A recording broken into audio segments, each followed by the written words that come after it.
when it Mhm. comes to these development projects, why is it more advantageous for me to go after a CDFI over maybe a SBA 7A or any other type of funding?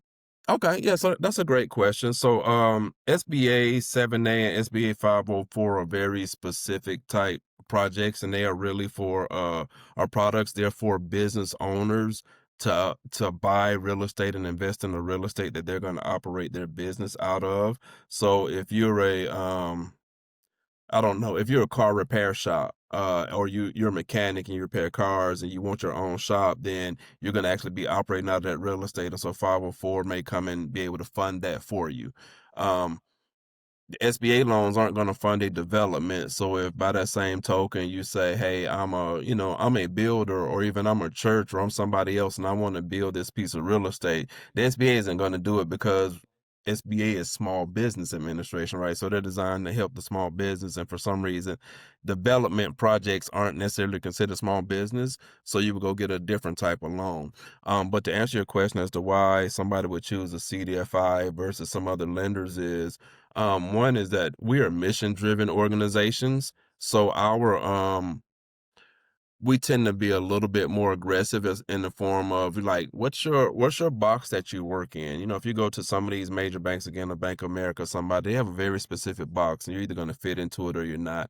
We're not necessarily going to do that, because what we're doing is more about building communities. And so we're going to look at the project as its impact on whatever that community is.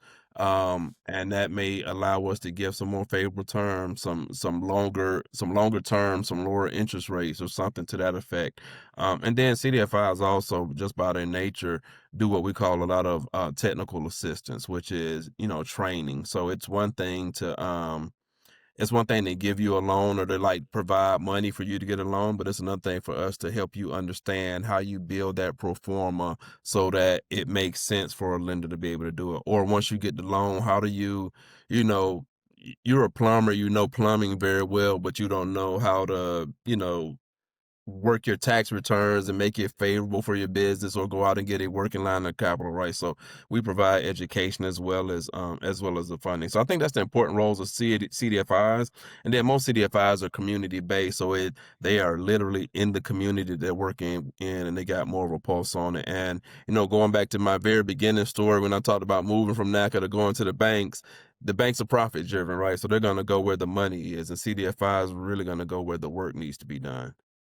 Awesome. And with the education piece, is it that you have to be a client already getting funding from them to get the education? Is there a price that's is for the education? How does that work? So I think that's a great question. And I think it really just ranges, right? So it depends on what you do and where you are.